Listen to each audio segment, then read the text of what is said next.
हाँ, हमने हमारा जंतु तक पढ़ लिया था। ठीक, आज हम देखेंगे हमारे पादप उत्तक। क्योंकि जब हम जंतु का पढ़ रहे हैं और पादप को ना पढ़ रहे हैं तो उसका कोई अर्थ ही नहीं है। जंतु और पादप का होते हैं एक दूसरे के क्या होते हैं, पूरक होते हैं। तो क्या कहते हैं, कम्प्लीमेंट होते हैं। तो पढ़ना अच्छा लगता है। जब जंतु के बारे में पढ़ो तो पादप में ना पढ़ो तो वो कुछ अजीब सा लगता है ना।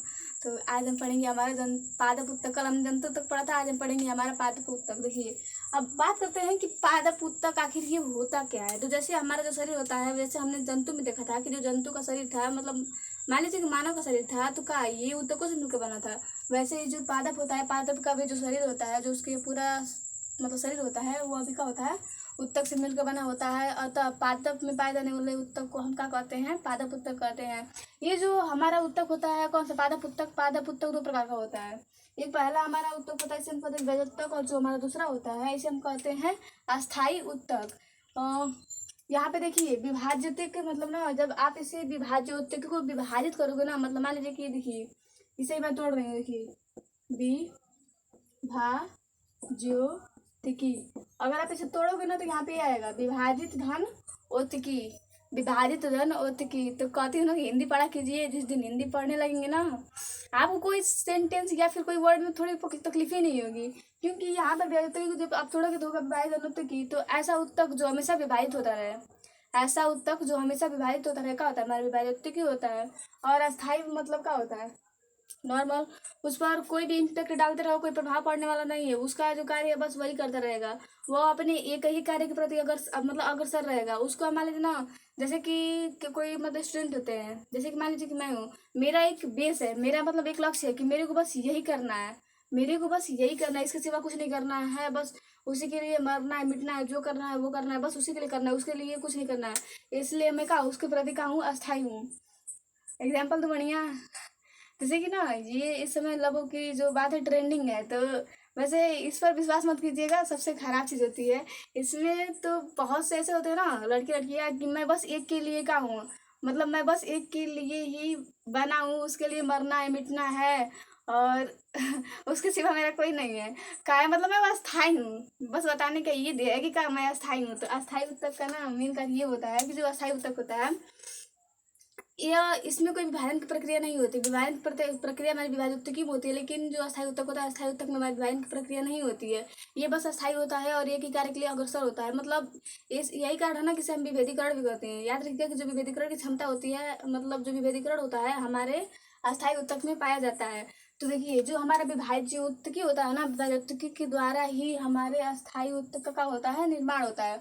और जो हमारा अस्थायी उत्तक होता है का, जो हमारा अस्थायी उत्तक होता है, अस्थायी उत्तक के द्वारा जिन पदार्थों का निर्माण होता है, उन पदार्थों से हमारे विभज्योतिकी का क्या होता है, निर्माण होता है। लेकिन मतलब ये दोनों ना एक दूसरे के कॉम्प्लीमेंट होते हैं। याद रखिएगा कि जो हमारे अस्थायी उत्तक और विभज्योतक होते हैं एक दूसरे का होते हैं, कॉम्प्लीमेंट होते हैं। जहाँ विभज्योतिकी के द्वारा हमारे अस्थायी उत्तक का निर्माण हो रहा है, तो वहीं जो हमारा अस्थायी उत्तक होता है, अस्थायी उत्तक के द्वारा जिन पदार्थों का निर्माण होता है, उन पदार्थों का अवशोषण करके ग्रहण करके जो हमारी विभज्योतिकी होती है, विभज्योतिकी का विकास होता है। और जब विभाजन का विकास होता है तो उसी विकास से हमारा क्या होता है, अस्थायी उत्तक का क्या होता है, निर्माण होता है। तो याद रखिएगा कि जो हमारा पादप उत्तक होता है, पादप उत्तक दो प्रकार का होता है। पहला जो उत्तक होता है इसमें हमारा विभज्य उत्तक होता है, फिर जो हमारा दूसरा होता है ये हमारा होता है अस्थायी उत्तक। फिर देखते हैं कि जो हमारी विभाज्य उत्तकी होती है ये भी हमारे 3 भागों में विभक्त होती है। का जो हमारी विभाज्य उत्तकी होती है, विभाज्य उत्तकी भी हमारे 3 भागों में विभक्त होती है। पहला जो इसका भाग होता है इसे हम कहते हैं शीर्षस्थ विभज्योतिकी। जो हमारा सेकेंड इसे हम कहते हैं पार्श्व विभज्योतिकी, और जैसे हम थर्ड है इसे हम कहते हैं अंतर्पृष्ठ विभज्योतिकी। मैंने पौधा तोड़ा था लेकिन पता नहीं शायद उधर ही छूट गया है, तो सॉरी। तो आप ना देखिए मेरे पास कोई है ही नहीं, पता आपको। मान लीजिए कि एक उस दिन का पता ये बचा है, तो देख लीजिए। मान लीजिए कि ये एक पौधा है, ठीक, मान लीजिए कि ये एक पौधा है। तो आप पौधे में कितने भाग को देखते हो। पहला तो पौधे का ये मान लीजिए कि तना है, सबसे मतलब सबसे ऊपर वाला शीर्ष है, टूट गई हो। मान लीजिए कि ये पौधा है, तो पौधे का ये सबसे बड़ा का है शीर्ष है, अर्थात ऊपर का भाग है, और का है नीचे का भाग है। तो जो देखिए का मैंने बोला शीर्ष, तो अगर आप जड़ से देख रहे हो तो ये इसका शीर्ष होगा, और अगर आप नॉर्मली ऊपर से होगे तो ऊपर का क्या होगा, या शीर्ष होगा। तो जो उत्तक क्या है, जो उत्तक पौधों के जड़ और शीर्ष में पाया जाता है, जो उत्तक पौधों के शीर्ष और जड़ में पाया जाता है उसे हम कहते हैं शीर्षोत्तक विभज्योतिकी, अर्थात जो जड़ और तने की वृद्धि में सहायक होता है।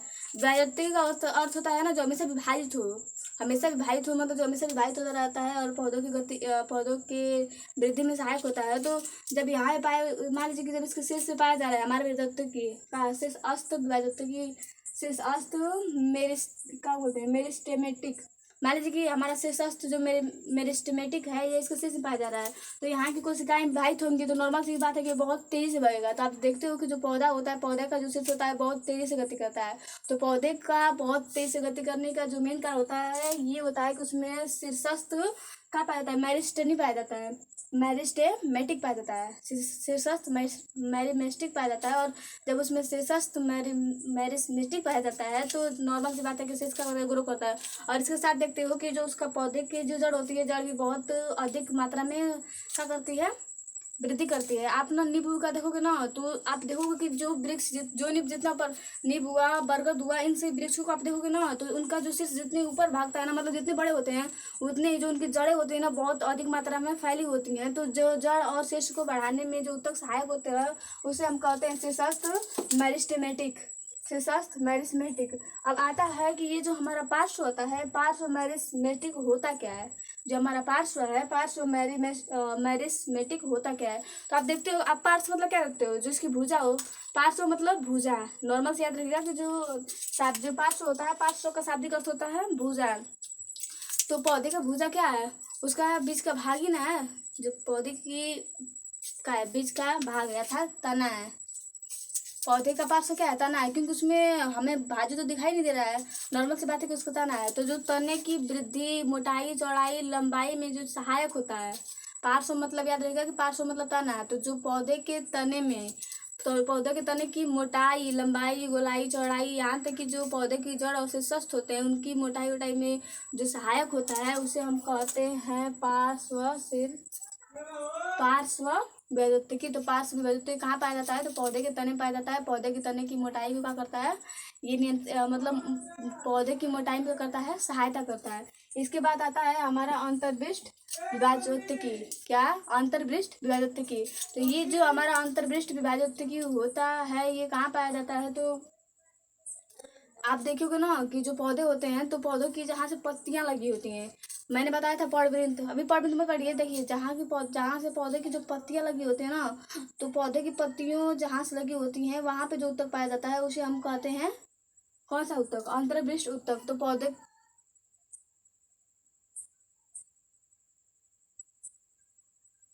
कोई लगा बोला थी ना, तो पौधे की पत्तियां देखिए, ये पत्ती पौधे के जिस भाग से लगी होगी ना वहां पे जो उत्तक पाया जाता है उसे हम कहते हैं, उसे कहा जाता है अंतर्वृष्ट उत्तक। इसके अलावा जो शाखाएं निकली होती हैं, पौधे से जो शाखाएं निकली होती है ना वहां पे भी जो उत्तक पाया जाता है वो उत्तक हमारा क्या होता है, अंतर्वृष्ट उत्तक होता है।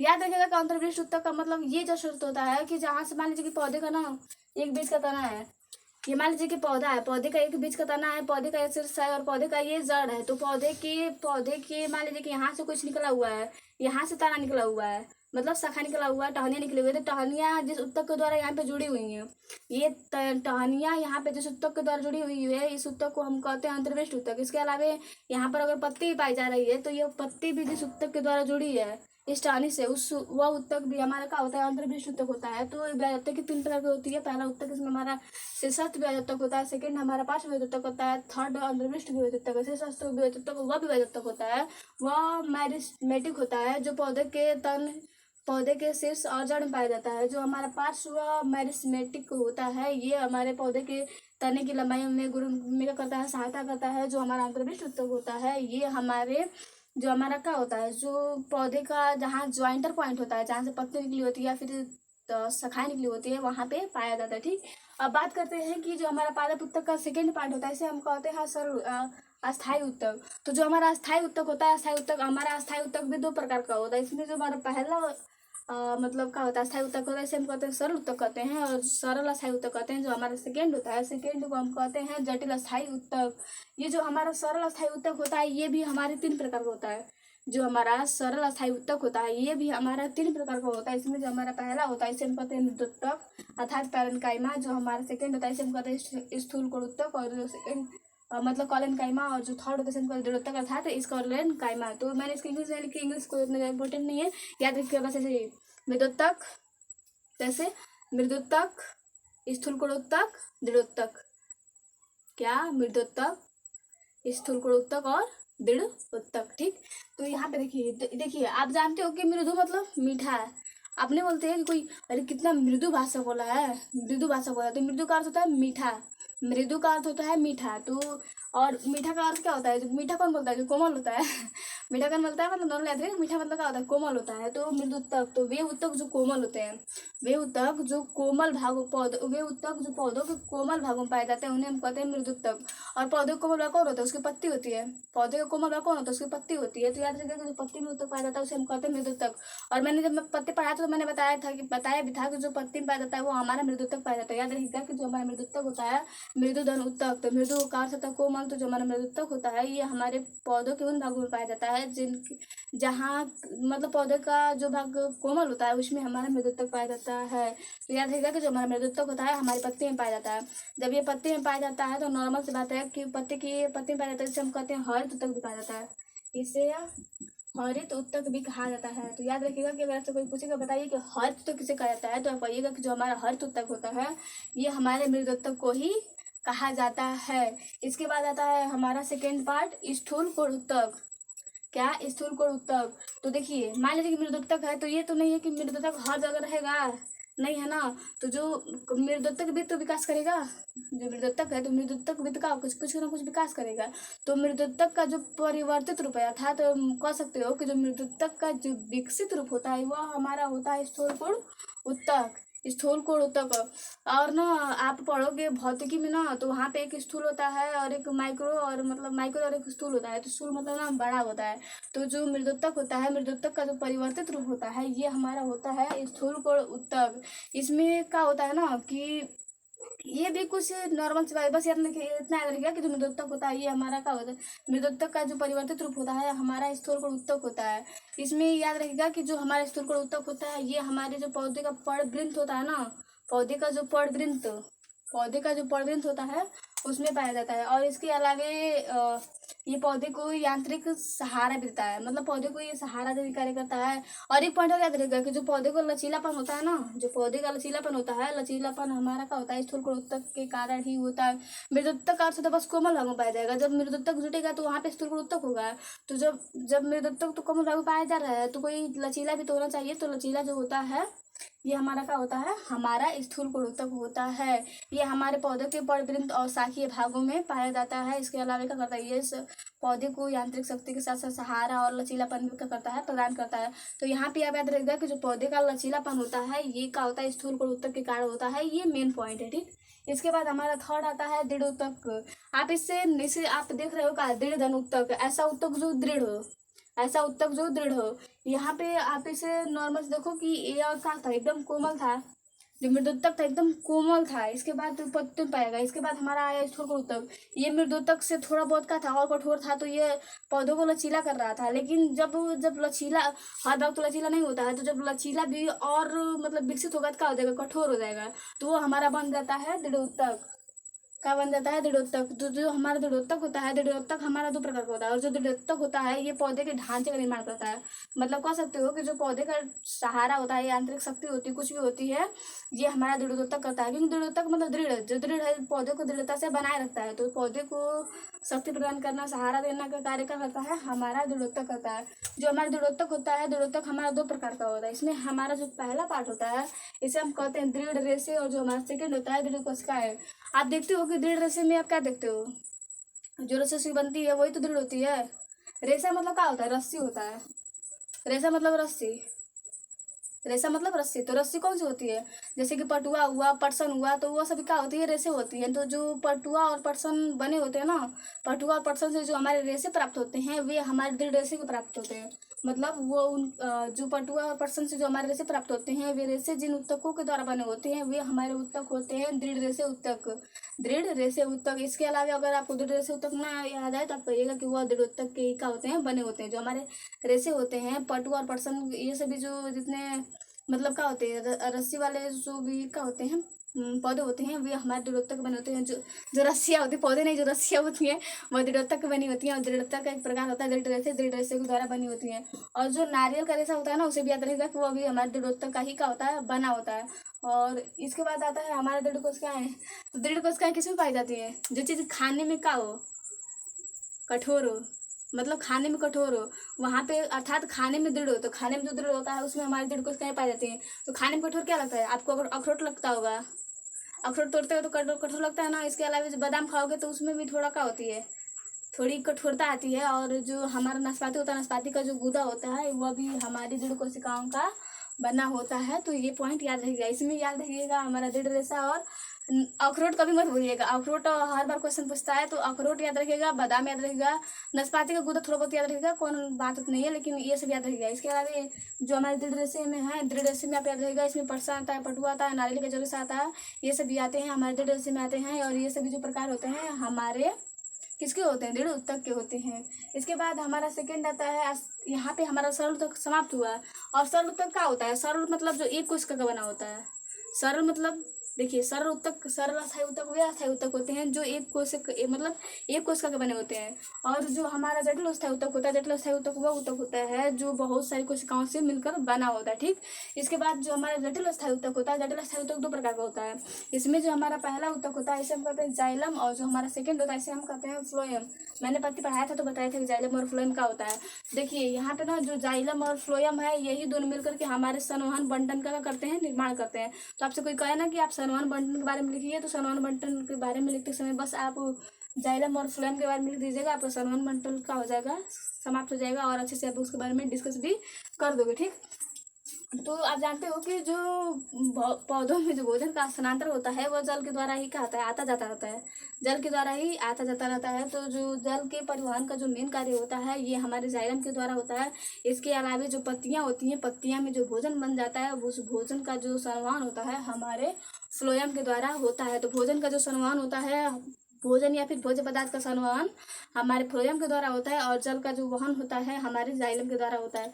जल से जल और जल से जाइलम, जल से जल और जल से जाइलम। ठीक, और जब जल चला गया, भोजन बन गया, तो भोजन का स्थानांतरण करना है तो हमारे फ्लोएम के द्वारा होता है। ये जो हमारा जाइलम होता है, हमारा जाइलम भी हमारे 4 प्रकार का होता है।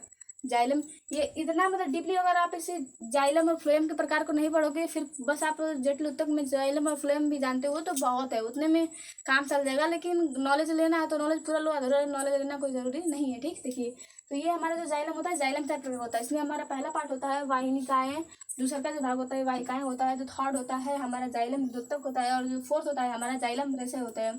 एक मिनट, वाहिनियाँ आप जानते हो कि वाहिनियाँ मतलब क्या होता है? नलिकाएं।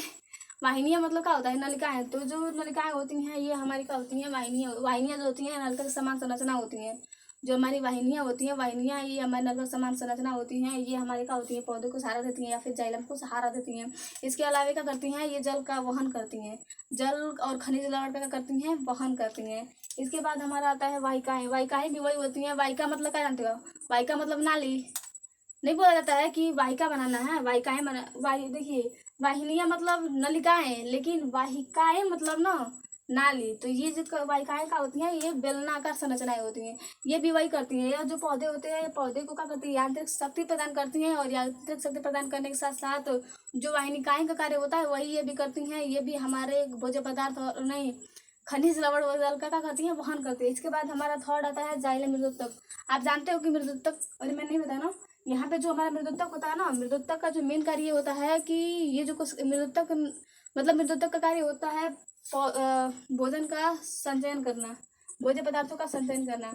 आपको कहीं भी अगर संचयन आपको कहीं दिख जाए कि बताइए भोजन का संचयन कौन करता है, तो आप आंख मूंद के मार दीजिएगा। जो भोजन का संचयन होता है हमारा मृदुत्तक होता है। इसके अलावा मृदुत्तक काटा कर अगर आपको जाइलम मृदुत्तक दे रहा है इसके या फिर हमारा फ्लोएम मृदुत्तक दे रहा है, तो वहाँ पे आंख मार के मूंद के मारिएगा कि जो हमारा जल का वहन होता है ये हम मतलब जो क्या होता है संचयन, भोज्य पदार्थ का जो संचयन होता है ये मृदुत्तक के द्वारा ही होता है।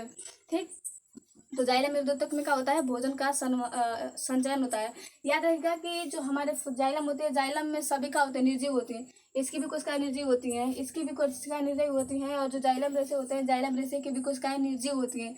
लेकिन एकमात्र जाइलम मृदुतक ऐसा कुछ का होती है जो का होती है सजीव होती है। तो याद रखिएगा ये पॉइंट है कि जो हमारा जाइलम मृदुतक में जो कोशिका पाई जाती है ये कोशिका जो होती है हमारी का होती है सजीव होती है। ठीक, इसके बाद जाइलम रेशे, तो जाइलम रेशे में क्या है जो रेशे के समान संरचना हो, इसमें नारियल भी आता है।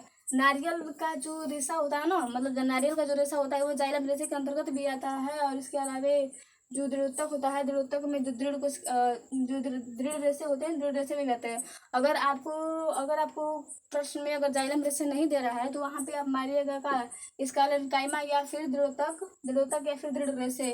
वैसे प्रश्न में ना आपको फंसाने के लिए दृढ़ोत्तक नहीं देता है, दृढ़ रेशे नहीं देता है, आपको देता है जाइलम रेशे। तो यहाँ पे याद रखिएगा कि जो हमारा नारियल रेशा होता है ये हमारे दृढ़ रेशे अर्थात दृढ़ोत्तक और हमारे जाइलम रेशे में भी क्या होता है आता है। इसके बाद आता है हमारा फ्लोएम। हमारा फ्लोएम का भी 4 प्रकार होता है। इसमें हमारे पहला इसका प्रकार होता है चालनीय नलिकाएं, सेकेंड होता है साथी फ्लोएम, और इसके बाद मृदुत्तक फ्लोएम और क्या होता है रेशे फ्लोएम रेशे।